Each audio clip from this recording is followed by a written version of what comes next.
tradiciones también querrían tener el derecho de concebir y de dar vida, y de alimentar a los hijos. Son dos anhelos cerrados y por lo tanto, no están dentro del plan de Dios.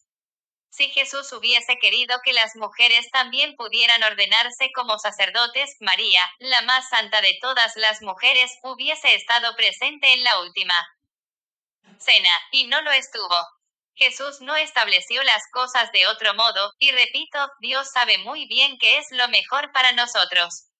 Todo lo que sea contrario a Dios trae confusión, y la confusión es uno de los productos más claros de la acción de Satanás. Se encuentran en el infierno algunos de los cardenales y obispos que usted conoce que promovieron la comunión en la mano sin el consentimiento del Papa. Sí, algunos están en el infierno, pero no puedo asegurar que se perdieron únicamente debido a eso. Sé que también hay otros motivos que se han sumado. Pero no se puede decir que sea eso lo que causó la pérdida de sus almas. Antes mencionó a los masones en el Vaticano. De todos los numerosos cardenales que rodean al Papa, ¿cuántos de ellos son masones? No conozco el número exacto, pero muchos de los cardenales ya eran masones cuando Juan Pablo II comenzó a ser nuestro Papa. Desde ese entonces, nuestro Santo Padre ha nombrado muchos cardenales nuevos, ciertamente no masones, así que su número es menor hoy en día. Aún así todavía quedan varios masones y están muy cerca del Santo Padre. ¿Qué le han comentado las benditas ánimas del purgatorio sobre el Santo Padre actual? Me han dicho que hemos de rezar mucho por él porque se encuentra constantemente en gran peligro. Pero a ello debo agregar que muchas almas del purgatorio lo están protegiendo. Por otro lado, el Santo Padre ya ha tomado las medidas oportunas para que su sucesión en el papado sean adecuadas. 31. María, el Santo Padre sabe de usted, de sus experiencias y de su apostolado. Sí.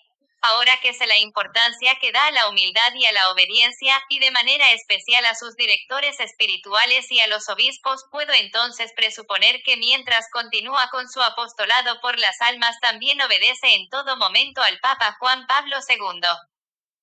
Sí, por supuesto. Si no lo hiciera así sería una gran hipócrita. Por supuesto que soy obediente al Papa.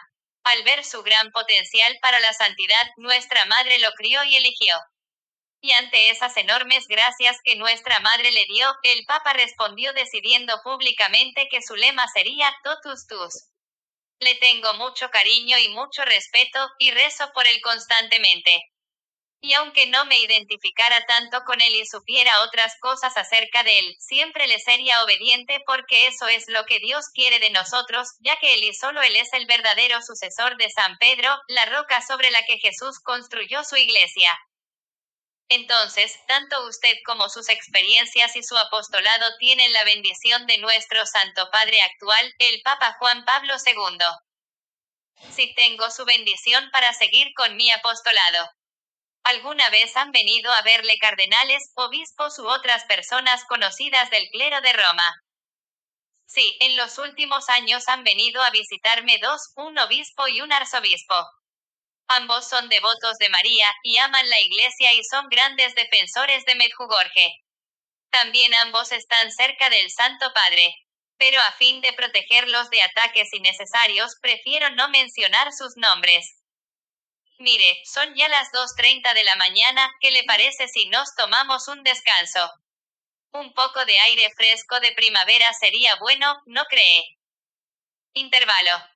Mientras nos levantamos, María me cuenta que le gustaría mostrarme su pequeña huerta, a unos 100 metros de su casa, cuesta abajo.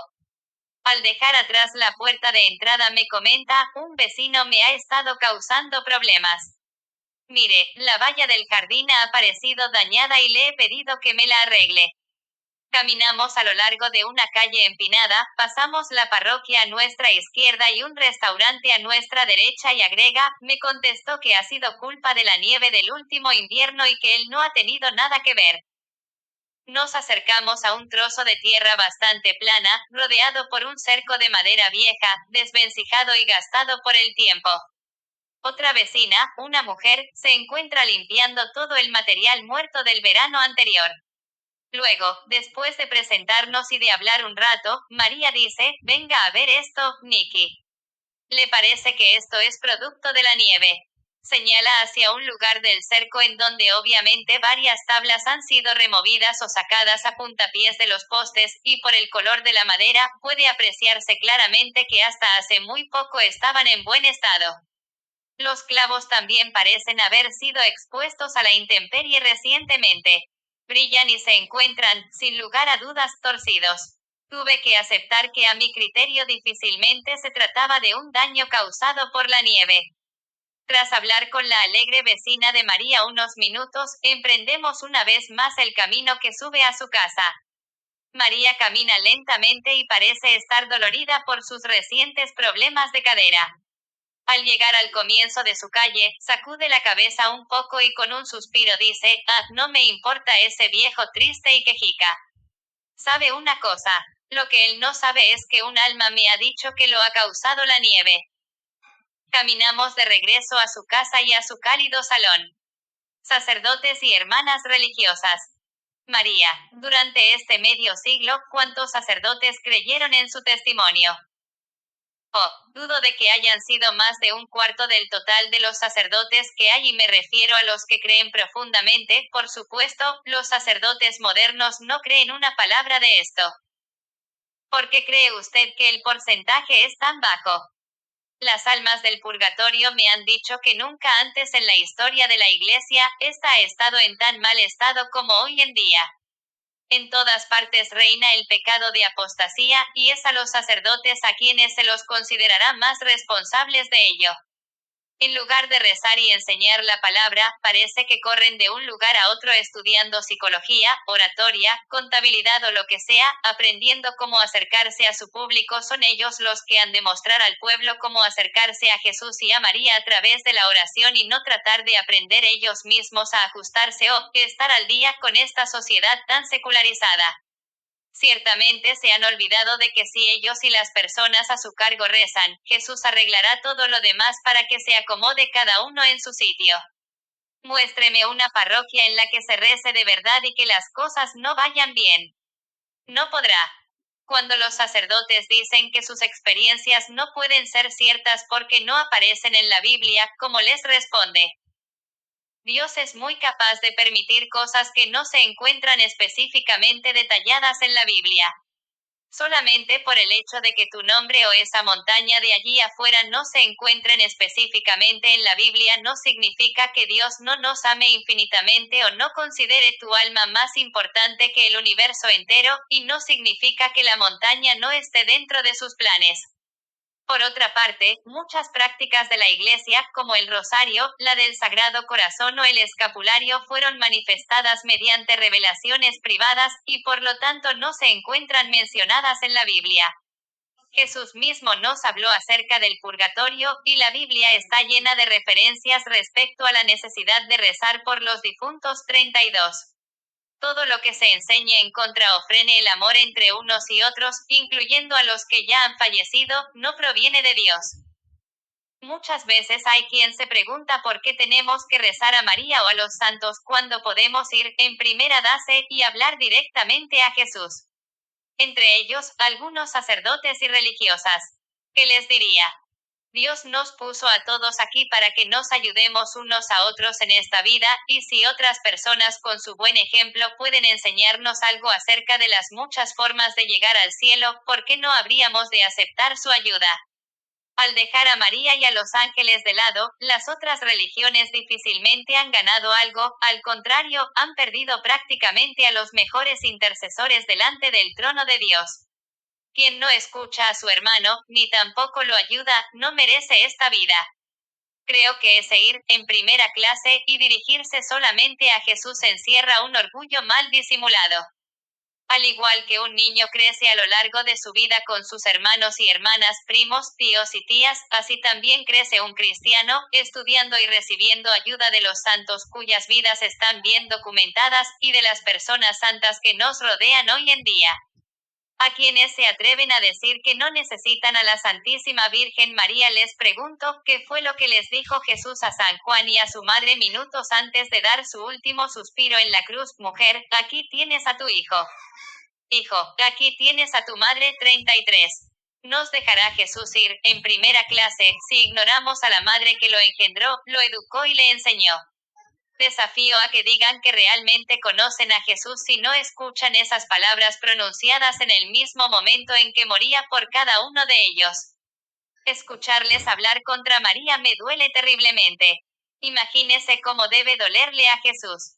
Pero María, ahora, en estos años, se está apareciendo en el mundo entero, casi parece que en cada rincón de este mundo afligido, y así está guiando a un inmenso número de personas de nuevo hacia su Hijo. ¿Han dicho algo las almas del purgatorio acerca de los sacerdotes de ideas modernas y su papel y comportamiento en público? Si lo han dicho. Lo que menos les gusta es cuando dejan sus hábitos para mezclarse con el pueblo. Y lo mismo con las religiosas. Al obrar así, se pierde el respeto necesario que deberíamos mostrarles. Han hecho votos para servir a Jesús y no para ser como el resto de las personas. Hay sacerdotes en el purgatorio. ¿Qué les lleva allí con más frecuencia? Sí, hay muchos sacerdotes en el purgatorio. No sabría decirle el porcentaje exacto o la frecuencia de ciertos pecados, pero lo que más rápidamente se me viene a la cabeza son las faltas de obediencia al Santo Padre, faltas de amor hacia la Santa Misa, faltas de amor a la oración y el ayuno, no haber leído el breviario y, repito, la comunión en la mano. Usted probablemente sepa mejor que yo que el tema de dar la comunión en la mano es altamente controvertido. ¿A qué se debe? El problema es que no se ha contado la historia completa y deberíamos investigar e informarnos bien. La ley de la Iglesia establece que debe haber algunos reclinatorios para aquellas personas que quieran recibir la Eucaristía de rodillas y en la lengua. Estas fueron las palabras del Papa Pablo VI. Así, las parroquias que no los tengan ya no están siendo obedientes. Las almas del purgatorio me han dicho que ningún papa hasta hoy ha apoyado personalmente esta práctica, pero que fue fomentado políticamente por un grupo de cardenales y obispos.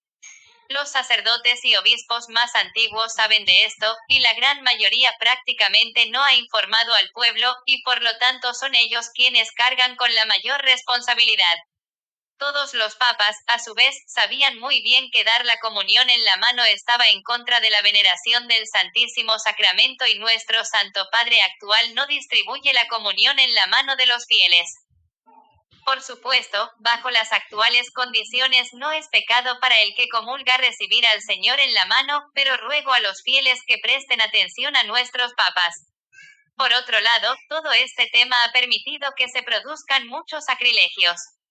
Hay que ser conscientes de que hay brujas que pagan mucho dinero para herir a Jesús directamente en las hostias consagradas que con frecuencia desaparecen secretamente de las iglesias. Debemos dejar de ofrecer a este tipo de personas un acceso tan fácil al Santísimo Sacramento. El asunto es muy serio. Si todos los sacerdotes se encomendaran al Espíritu Santo y rezaran el rosario, entonces ninguno de ellos estaría perdido en estos temas. Si los obispos y sacerdotes de mayor edad le preguntaran a los fieles de sus parroquias de más de 40 años, por decir una cantidad, si preferirían recibir la comunión arrodillados, deberían aceptar lo que la inmensa mayoría decidiera hacer, por amor a sus hermanos. Nadie puede decir que hace 2 generaciones se rezaba menos que hoy en día porque sucede exactamente lo contrario. Y por otro lado, al volver a la humildad y a la oración, los jóvenes aprenderían rápidamente el valor de la posición humilde y penitente delante del Santísimo Sacramento. He visto con mis ojos cómo se ignoraba a personas arrodilladas que querían recibir la comunión simplemente por el hecho de arrodillarse. También he visto a niños el día de su primera comunión a quienes se les indicaba que se quedaran de pie, aun cuando sus padres y abuelos sufrían por ello. Todas estas cosas son obra de Satanás y me entristecen terriblemente. Y cuando luego hay quienes dicen que participarán del amor fraternal comunitario, digo no, porque cuando el amor fraternal va en contra de la humilde veneración y reverencia que merece el Santísimo Sacramento y el amor divino, entonces esta débil permisividad no proviene de Dios. También recuerdo cuando los obispos alemanes colaboraron para que esto se instaurara sin pasar por el Papa, fueron los norteamericanos quienes en un principio dijeron que no estarían de acuerdo porque iba en contra de los deseos del Papa. Pero mire lo que ha ocurrido. ¿Y cuántos sacerdotes perdimos porque sus conciencias no les permitían ponerlo en práctica? Muchos. Respecto a dar la comunión en la mano, hace ya un tiempo ocurrió algo interesante en Múnich mientras me encontraba dando una conferencia. Llegamos a este punto y de repente pude ver que un pequeño grupo de personas se acaloraba, había 3 personas tratando de hablar en contra de lo que yo estaba diciendo, y lo hacían todos a la misma vez. Yo, en silencio, pedí ayuda a Dios. Como el ambiente se estaba volviendo bastante ruidoso y agitado, se levantó de un lateral de la sala una mujer muy elegante de unos 40 años, con un vestido largo negro, y con muy buenos modales, pero a la vez con mucha autoridad, se dirigió a los presentes y en 1 minuto o 2 logró que todos se calmaran de nuevo. Yo quedé impresionada por su conocimiento e igualmente impresionada por cómo había logrado tranquilizarnos con tanto amor. Cuando terminó la charla, me dirigí a los organizadores para pedirles hablar con esta mujer y para agradecerle su ayuda. Pensaba que pertenecía al grupo que me había invitado. Ellos, sin embargo, pensaron que se trataba de una amiga con quien yo había venido. Ambos estábamos equivocados. No la pudimos encontrar, e incluso nos acercamos hasta la puerta de entrada preguntando por ella, puesto que la charla solamente había sido con invitación. Nos dijeron que ninguna mujer de esas características había entrado o dejado la habitación por esa puerta y el salón no tenía otras entradas. Se había ido. Se trató de un alma del purgatorio. Seguramente sí, algunos de nosotros rezamos por ella. Algunas personas dicen que como Jesús repartió el pan en las manos de sus discípulos en la última cena, entonces es correcto que el sacerdote actúe igual hoy en día. ¿Qué podría decir usted al respecto?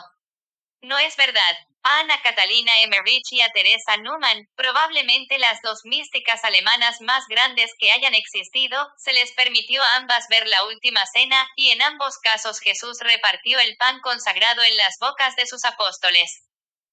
Y por favor, comprenda ahora y confíe. No soy yo la única que dice esto. Precisamente este tema, entre muchos otros relacionados con él, se discuten hoy en día en los niveles más altos de la Iglesia, y sé que aquí también prevalecerá Jesús sin importar lo caóticas que deban volverse las cosas todavía. Pero, déjeme que le diga, lo que le fue revelado a la beata Ana Catalina Emmerich fue también una revelación privada. Sí, lo es, y a lo largo de la historia Dios ha usado este medio para arreglar las cosas.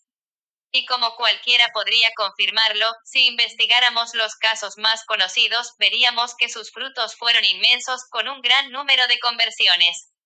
Piense simplemente en Rue de Bach, Lourdes y Fátima, o en Teresa Neumann, por no hablar de la gran cantidad de conversiones que han tenido lugar en los últimos años en ese pequeño pueblo en el medio de una de las zonas más inestables de toda Europa. Me refiero, por supuesto, otra vez a Medjugorje. Y aquí tenemos otra perspectiva respecto a dar la comunión en la mano. ¿Cuál es esa perspectiva? Y por favor, María, quiero escuchar todos los posibles ángulos que conozca sobre este tema porque sé que hay mucha gente noble que está buscando la respuesta correcta. En los pueblos donde la Virgen elige aparecerse como en Medjugorje, Xiok Garabandal y otros, generalmente esto ocurre en las afueras. Si volvemos a Medjugorje, por poner un ejemplo, se aparece, y aún lo hace hoy, en una de las 2 montañas. En esas apariciones suele haber desde un puñado de personas en un día de pleno invierno hasta, digamos, 5.000 en los días de fiesta durante las estaciones más cálidas. Sin dudarlo, y sin importarles el tiempo, todos los que están allí forcejearán y se amontonarán en el barro y en las rocas, clavándose las espinas de los arbustos para poder arrodillarse cuando la Santa Madre está con ellos. Arrodillarse es algo natural para todos, y debería serlo, pero solamente 2 o 3 horas antes, abajo, en la iglesia, mientras están recibiendo al mismo Jesús en la Sagrada Eucaristía, casi todos se quedan de pie, orgullosos como soldados. Esto es lo que nuestra Madre quiere de nosotros. Que nos arrodillemos delante de ella y no de su divino Hijo. No, no es así. Por favor, que la buena gente escuche y siga su propia conciencia y no se comportan de otro modo simplemente porque otros lo hagan. Y para que usted lo vea, se me ocurre otro hecho que contarle.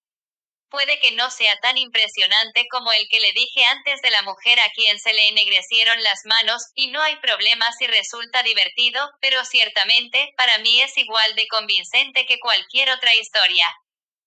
Conozco personalmente a una mujer muy buena y piadosa que también tenía problemas con este tema, y simplemente rezó y le pidió al mismo Jesús que le enviara una señal rápida para poder aclararse. Y Jesús lo hizo.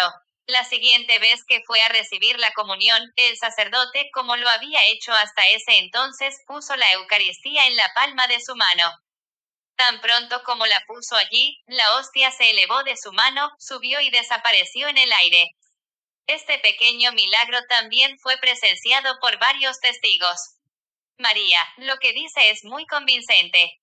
Y la Madre Teresa también prefería que los fieles recibieran la Eucaristía de rodillas y en la lengua, y en sus comunidades esa es la única forma permitida.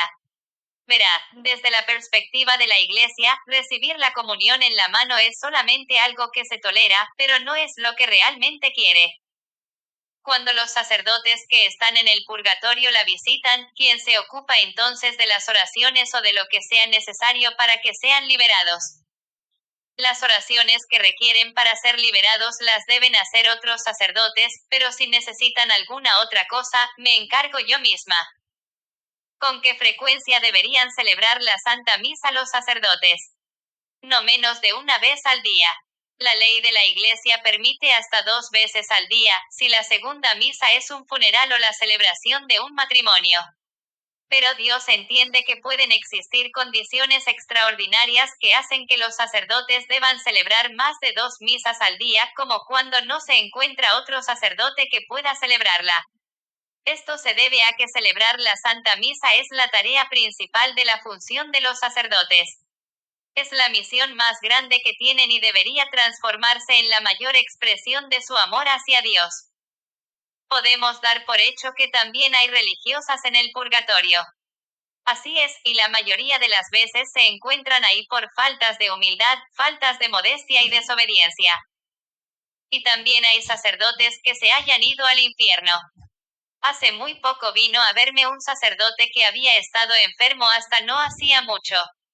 Había ido entrando y saliendo de distintos hospitales durante varias décadas, y 3 veces estuvo a punto de morir. Durante su última enfermedad se encontró muy cerca de la muerte, y mientras estaba en agonía tuvo una visión de sacerdotes que caían en el infierno como copos de nieve. Le impresionó muchísimo y no dejó de llorar durante semanas. Le llevó un largo tiempo recuperarse de lo que había visto. Puedo preguntarle por qué vino a visitarla. Oh, nos habíamos conocido brevemente hace muchos años, y tras su experiencia vino a agradecerme por lo que le había dicho y ayudado en esa ocasión. Había sido solo una llamada de cortesía, pero que ahora tenía mucha importancia para él. Han venido a verla familiares o amigos de sacerdotes difuntos preocupados por saber si se habían salvado o no debido a, ¿cómo puedo decirlo?, comportamientos fuera de lo común o preocupantes mientras vivían. Sí, eso me ocurrió hace ya algún tiempo. Una pareja de la zona de Alsacia, en Francia, vino a verme para preguntar por un sacerdote al que habían conocido. El sacerdote había vivido bastante perturbado durante un tiempo, y me contaron que un día, durante un ataque de rabia, tiró una estatua del Sagrado Corazón de Jesús fuera de la parroquia, rompiéndola en pedazos. Al poco tiempo se suicidó, y estas personas, preocupadas con razón, vinieron a mí para averiguar qué había sido de él. Resultó que se había salvado después de todo, pero se encontraba en un purgatorio muy profundo, de donde todavía no podía ser liberado. Muchas personas dicen que los sacerdotes están desinformados de lo que pasa en el mundo. ¿Qué piensa al respecto? Me parece que se trata de críticas sin sentido de gente orgullosa. Me gustaría aclararles que el más sabio suele necesitar a Jesús con mucha más urgencia que el más simple. Y en cuanto a que los sacerdotes se encuentran desactualizados, no es cierto si los sacerdotes son personas que rezan. Solamente en el caso de que no rezaran estarían limitadas sus gracias. Pienso que se trata de una crítica mal dirigida. Podemos y deberíamos ser más críticos respecto a su falta de oración, pero no deberíamos criticar a los sacerdotes porque no se encuentren a tono con el resto de las personas. Todos compartimos la experiencia humana y por lo tanto, pecadora, y buscar o escuchar a un profesor en psicología, filosofía o lo que sea, no va a cambiarlo. A lo sumo, podríamos decir que los sacerdotes modernos se encuentran lejos de Jesús, pero no lejos del resto de los hombres. ¿Cuántos sacerdotes y obispos pudo usted enviar al cielo desde la época del Vaticano II hasta ahora con sus oraciones, con sus misas y su sufrimiento? Bueno, no puedo decirlo con exactitud, pero estoy segura de que fueron entre 40 y 50. Y de esos 40 o 50, ¿cuántos de ellos se encontraban en el purgatorio como consecuencia de estas modernizaciones vinculadas con la misa? Casi todos. La mayoría se encontraba allí por haber promovido la comunión en la mano. Si hay pocos sacerdotes que crean en su testimonio, se sigue de eso que son muy pocos los que piden ayuda a las almas del purgatorio. Sí, me temo que eso es lo que quiere decir. Muy pocos las tienen en cuenta. ¿Puede contarme el caso de un sacerdote que haya recibido ayuda de las almas del purgatorio? Sí, se trataba de un sacerdote de cerca de Budapest, en Hungría, que no hace mucho tiempo quería renovar su parroquia y construir un pequeño monasterio. Entonces, lo primero que hizo fue ir a ver a su obispo para pedirle ayuda. El obispo le dijo que hiciera lo que quisiera, por lo cual él no podía ayudarle en ese proyecto. Entonces, el sacerdote rezó y dijo que dependería de la ayuda de nuestra Madre mediante la intercesión de las almas del purgatorio.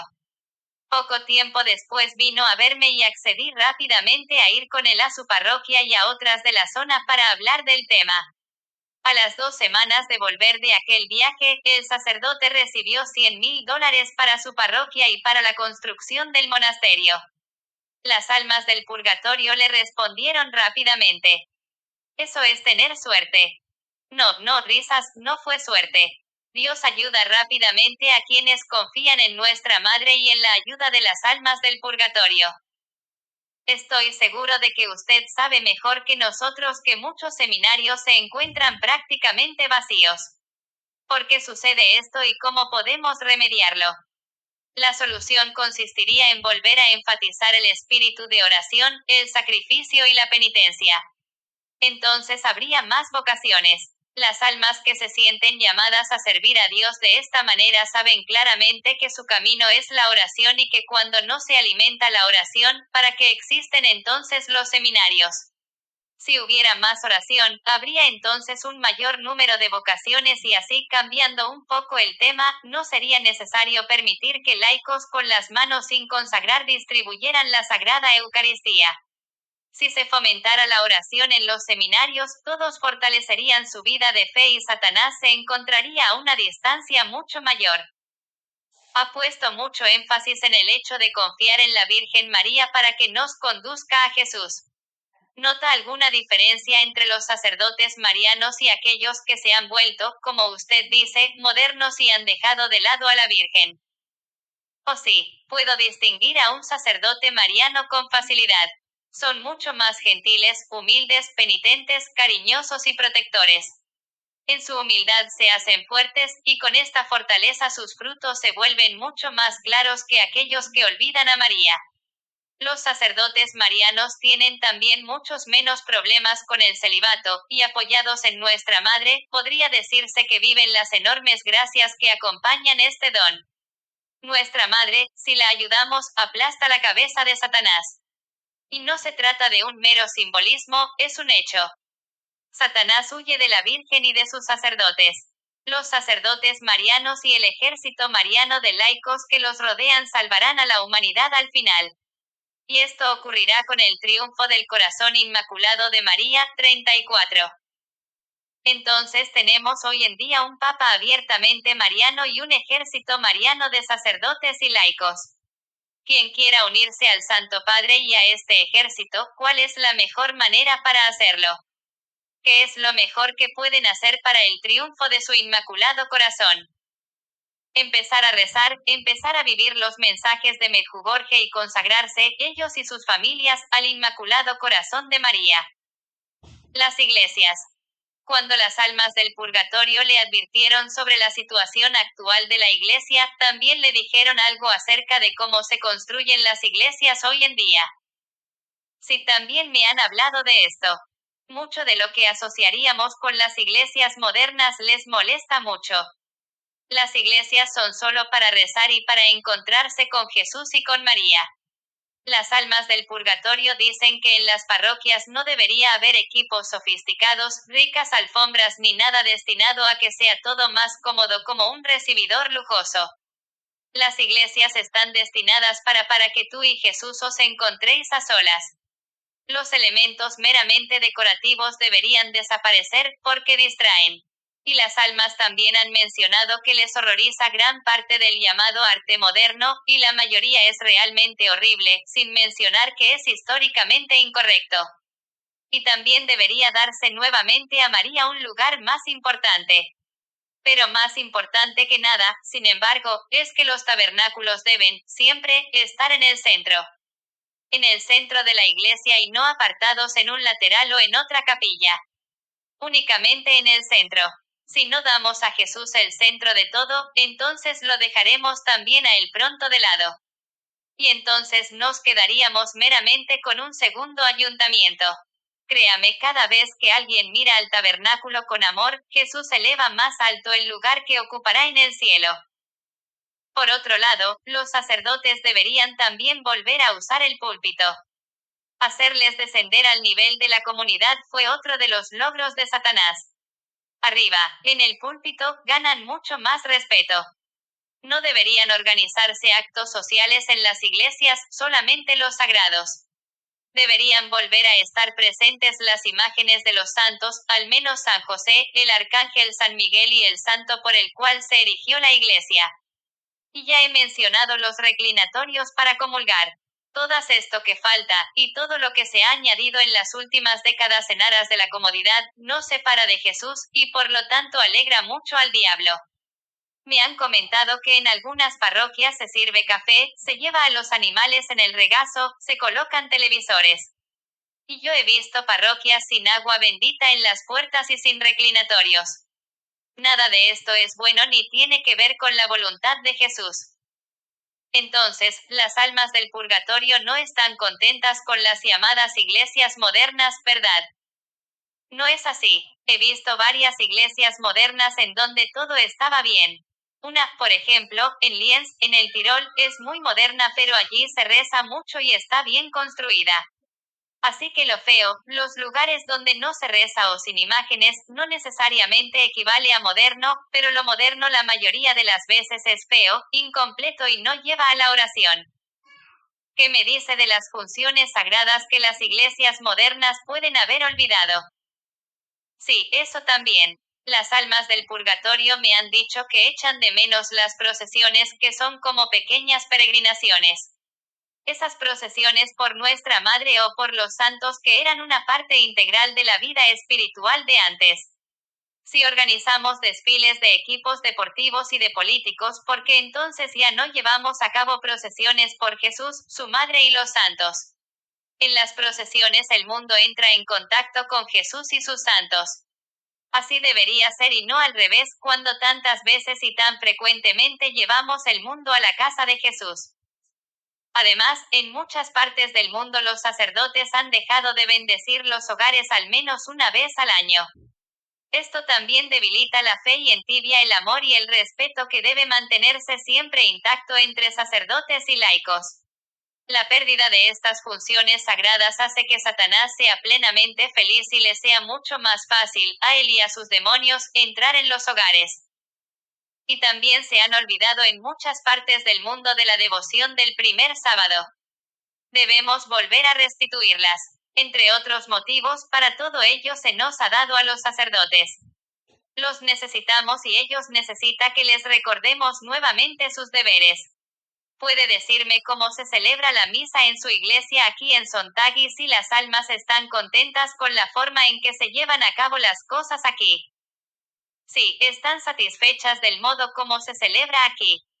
Nunca se quitaron los reclinatorios para comulgar, y la Sagrada Comunión se da solo en la boca. Nunca hay mujeres cerca del altar, eso incluye las lecturas y que solo haya monaguillos niños en el altar. Jesús presente en el tabernáculo se encuentra en el centro del presbiterio y las imágenes de Nuestra Madre y de algunos santos ocupan un lugar principal. Los fieles pueden confesarse semanalmente, y la gente lo aprovecha. También asisten con frecuencia a la adoración del Santísimo Sacramento y al rezo del Rosario. Todos los niños se sientan en los primeros bancos durante toda la misa. Allí los tengo hasta que los adultos ya se han retirado de la parroquia. Esto es solo para mantener el orden y el silencio y para evitar que corran y anden esquivando las piernas de los mayores. La confesión. ¿Qué le han comentado, si han dicho algo, las almas del purgatorio acerca del sacramento de la reconciliación o confesión? Oh, sí, lo mencionan con frecuencia. Están muy tristes de que se haya vuelto tan poco frecuente que se haya dejado de lado. Es un regalo tan grande el que Dios nos brinda, que Satanás solamente podría querer destruirlo. Y creo que lo está logrando. Deberíamos acudir a la confesión, como debería llamarse, con alegría y no asustados o temerosos como desea Satanás. No hay de qué preocuparse, no hay nada que un sacerdote no haya escuchado ya. Un buen sacerdote sabe muy bien que él mismo, con todo lo que ha aprendido y experimentado, es mucho más pecador que el resto. Para Jesús y para todos los que se encuentran en el cielo es un gran motivo de alegría cuando llevamos nuestras debilidades y fracasos ante Jesús. Las almas del purgatorio me han contado que no existirían el 60% de todas las depresiones que se sufren en el mundo si se aprovechara este enorme regalo. Muchos especialistas, empresas farmacéuticas y orientadores se quedarían sin trabajo si todos se confesaran regularmente. Nuestro Señor puede salvar y sanar a todos y a todo, según Él quiera, tan solo con pedírselo. Nuestra Madre ha dicho, y creo que fue en Medjugorje, que la confesión mensual sanaría a Occidente. La confesión no se entiende correctamente.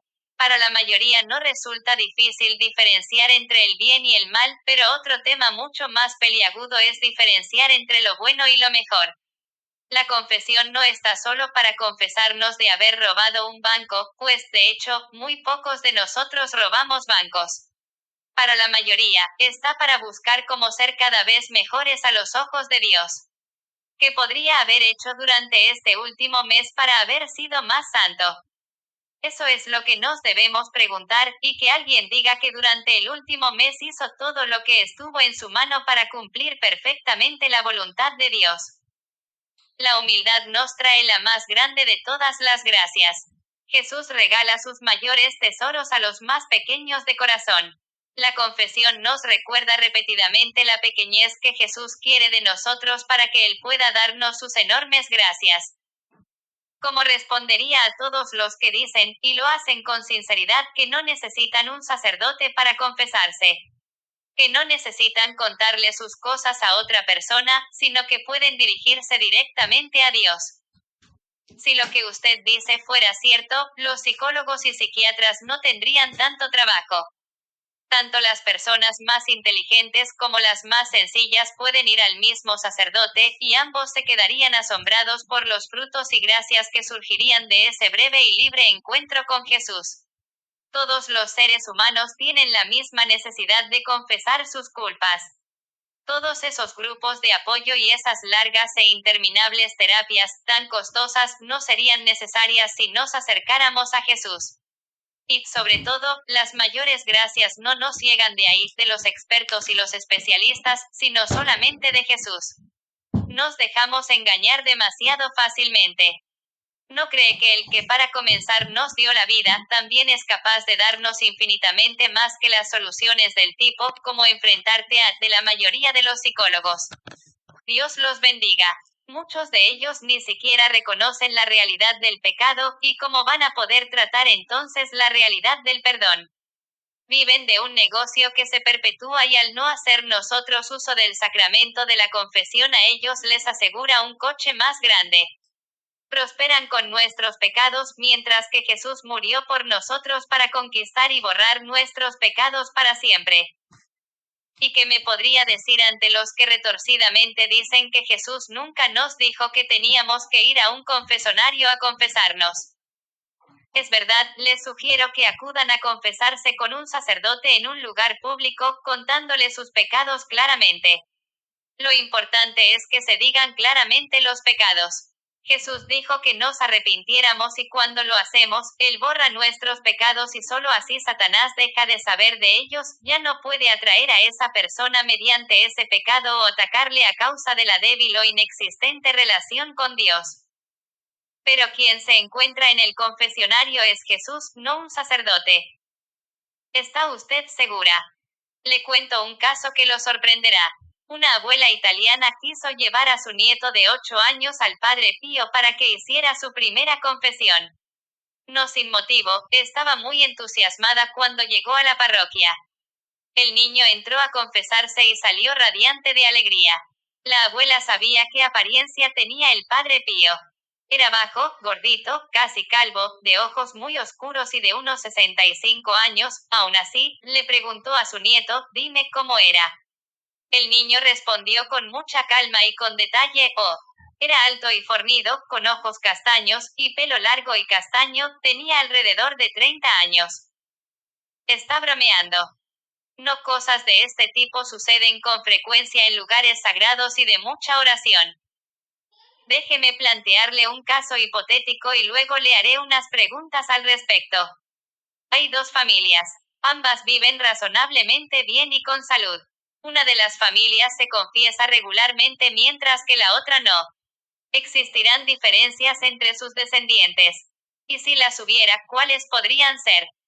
La primera familia contará con una base sólida para acercarse cada vez más a Jesús a lo largo de las generaciones, mientras que la segunda familia cargará con muchas dificultades que no hubieran tenido si se hubieran confesado regularmente.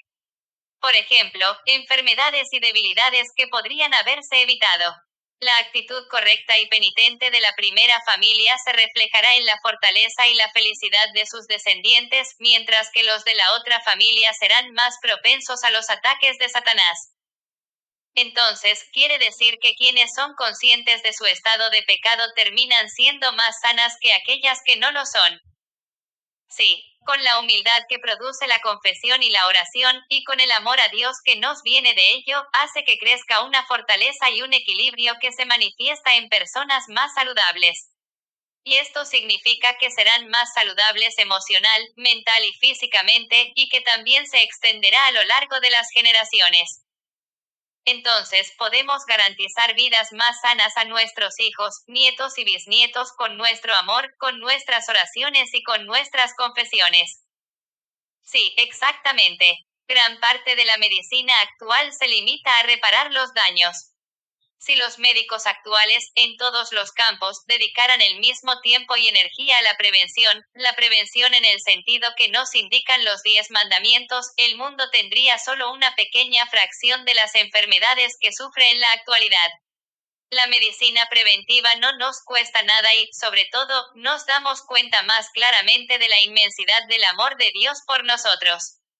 Esto no es un juego para él, él se llena de alegría cuando estamos llenos de paz y de la felicidad que produce. Dios solo quiere vernos felices, libres y saludables. Entonces puede explicar la función de la contrición y del arrepentimiento en el momento de la muerte.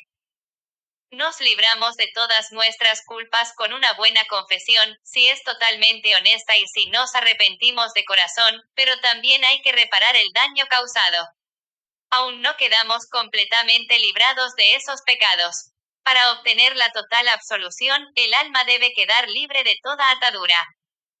En el caso de una madre con muchos niños pequeños que está a punto de morir, deberá entregarse hasta tal punto que pueda decir con sinceridad: Dios, te entrego todo a ti, que se haga tu voluntad. Esto puede ser muy, muy difícil. La libertad, mediante el pago de hasta el último céntimo, como dice Jesús en el Evangelio, se da entre nosotros y Dios, entre nosotros y los demás, con una reparación extra y liberándonos totalmente de toda atadura sobre asuntos que no sean los de Dios. Entonces, estar totalmente libre de todo pecado sería un proceso de 3 pilares. Sí, primero, expiación entre nosotros y Dios. Luego, expiación entre nosotros y la persona a la cual herimos, que también nos implica siempre a nosotros mismos, y finalmente la reparación por medio de la oración y las buenas obras. No solo se debe borrar el pecado, sino que también se debe reparar. Las personas no católicas y los no cristianos también deben confesarse. Oh, sí, ningún sacerdote que desee cumplir las enseñanzas de Jesús puede rechazar a un penitente. Sin embargo, si esto ocurre, sugiero a esa persona que rece por ese sacerdote que le ha rechazado y que mire adelante. No importa quién sea el pecador, qué educación ha tenido o de dónde proviene, todo lo que necesita es un arrepentimiento profundo por todo el mal que ha hecho. Pronto ese pecador encontrará un sacerdote por voluntad de Jesús. Se lo puedo asegurar. A pesar de que los no católicos no pueden recibir el sacramento de la confesión, realizar una confesión informal les haría tanto bien a sus almas. Puedo asegurarlo, cuando un no católico busca esto, Dios le concederá unas gracias muy, muy grandes. El rosario. ¿Cuál es su opinión con respecto al rosario? Es tan importante. El rosario ayuda a curar las heridas y es también una gran fuente de paz, en especial para aquellas familias que lo rezan juntas. Satanás odia el rosario precisamente por esta razón. Lo siguiente ocurrió el 16 de diciembre de 1964. Enseguida va a darse cuenta de por qué me acuerdo hasta de la fecha exacta. Ese día llegué a casa muy cansada, pero vi que tenía una gran cantidad de cartas. Me propuse revisarlas rápidamente y contestar solo las 2 más urgentes. Elegí 2 y me di cuenta de que lo que se necesitaba en ambos hogares era un rosario en familia, y así desaparecería la angustia que experimentaban. Entonces me senté y saqué la carpeta donde guardo papeles y sobres. La coloqué aquí en el centro de la mesa, la abrí y extraje 2 hojas y 2 sobres. Como acostumbro, comencé a escribir la dirección en los sobres antes de escribir las cartas. Repentinamente escuché un silbido agudo y vi a Satanás parado aquí a mi derecha. Era un hombre moreno y atractivo, de 30 años, que me lanzaba miradas de odio y rabia. Lo ignoré y continué escribiendo las direcciones en los sobres. Luego sentí olor a quemado, que me sorprendió. Miré dentro de la carpeta y por la ventana. Nada. Luego pensé, hoy no he encendido nada hasta ahora, debe ser la casa de los vecinos. Pero cuando miré nuevamente hacia la derecha, Satanás había tomado las 2 hojas de papel, las había arrastrado hasta el borde de la mesa y tenía su mano sobre ellas. Había una zona negra completamente quemada sobre la hoja en la que había apoyado su mano, y ese era el olor que yo había sentido. En el nombre de Jesús le ordené que se retirara y así lo hizo rápidamente. Terminé las 2 cartas, y al principio pensé en tirar las hojas quemadas. Pero como solo la cara de arriba de ambas hojas estaba dañada, mientras que la de abajo solo se encontraba levemente oscura, pensé entonces que sería mejor si se las mostraba al párroco. Me agradeció que no las hubiera tirado porque quería que las estudiara un laboratorio de física en Innsbruck. En su opinión, era físicamente imposible que se quemara solo una cara sin quemarse también la otra. Envió las hojas al laboratorio, preguntando si allí podían hacer lo mismo. Pasados 3 meses el laboratorio las devolvió diciendo que era imposible y que estaba equivocado, que la segunda hoja no podía haber estado debajo de la quemada. Pero no, yo no estaba equivocada. El original se perdió cuando se quemó mi casa, pero había hecho una foto de las hojas quemadas.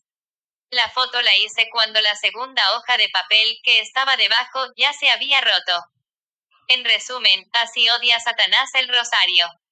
¿Qué le diría a aquellas personas a quienes el rosario les parece aburrido e inútil a causa de las repeticiones?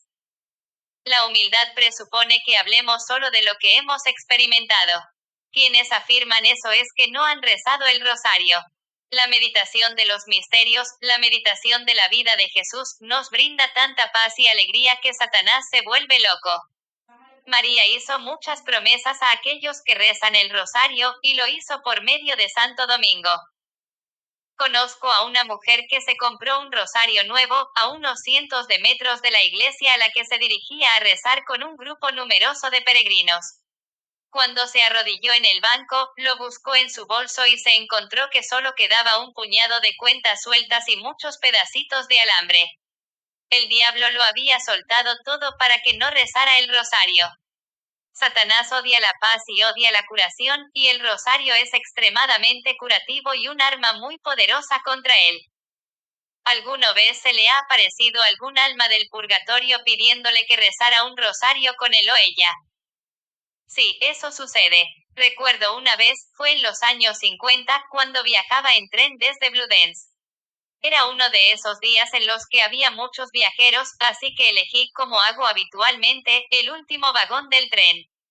Subí y pronto encontré un compartimiento en el que viajaba solamente una mujer. Me senté a su lado. Todavía no me había acomodado cuando sacó un rosario de su bolso y dijo, bueno, aquí hay alguien que rezará el rosario conmigo. Lo primero que pensé fue, si hace lo mismo con todo el que entra, no me extraña que esté sentada aquí sola. Pero, por supuesto, yo estaba muy feliz de rezar con ella el rosario y en el tiempo que duró no entró nadie al compartimiento. Cuando terminamos dijo, gracias a Dios. Y desapareció al instante. Me encontré totalmente sola en el compartimento, mientras numerosas personas daban vueltas por los pasillos. Solo en ese momento fue cuando tuve el presentimiento de que se había tratado de un alma del purgatorio. Los sacramentales. ¿Qué son los sacramentales? Son importantes para nosotros y para las almas del purgatorio. Sí, son muy importantes y deberíamos usarlos siempre que podamos. Las almas aman todos los sacramentales, entre los que se incluyen el agua bendita, el aceite, la sal, las medallas, las velas y otros objetos.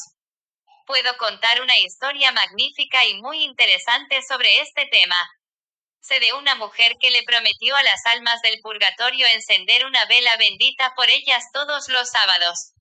Un sábado su marido le dijo, deja de hacer eso, no tiene sentido. Es ridículo, los muertos están muy contentos.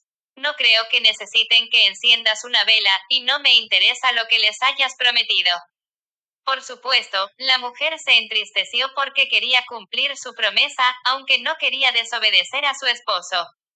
Entonces pensó, muy bien, la pondré en la estufa y allí no la verá. Colocó la vela en la estufa y cerró la pequeña puerta que, por cierto, tenía una ventanita también pequeña. Salió entonces de casa y al poco tiempo llegó su marido. Cuando estaba a punto de tirar algo, se dio cuenta con sorpresa de que en la estufa había una luz, así que extrañado abrió la puerta y miró dentro. Para su gran asombro, y empalideciendo totalmente, no solo vio la vela ardiendo, sino 6 pares de manos juntas, en actitud orante, alrededor. Cerró la puerta y esperó a que regresara su mujer. Cuando llegó, le dijo, ¿por qué has puesto la vela dentro de la estufa? Deberías ponerla aquí en la mesa. ¿Les gusta también algún tipo de música en particular? Sí, les gusta la música sacra, y de forma especial el sonido de las campanas que convocan a las familias a la iglesia. Así que, nos puede sorprender que algunos laicistas protesten diciendo que las campanas son una invasión a su privacidad. Satanás tiene otro punto más a su favor si las sociedades están tan espiritualmente muertas como para no reaccionar ante estos ataques. ¿Cómo puede ayudarnos, a nosotros y a las almas del purgatorio, el agua bendita? Deberíamos tener agua bendita a mano en todos los hogares. Deberíamos usarla con frecuencia. En caso de que algo nos perturbe, o si se ha cometido un gran pecado, deberíamos rociar el lugar con agua bendita. Es una protección poderosa contra Satanás. Las almas del purgatorio piden que haya agua bendita en todas las tumbas, y se congregan y nos ayudan en cualquier lugar donde se utilice con frecuencia. También, para discernir si una actividad es demoníaca o no, el agua bendita contestará rápidamente la pregunta por nosotros. Los demonios escapan de ella y vuelve la paz cuando se utiliza. Existen además estudios en la actualidad que prueban que el agua bendita es también una protección contra las radiaciones peligrosas.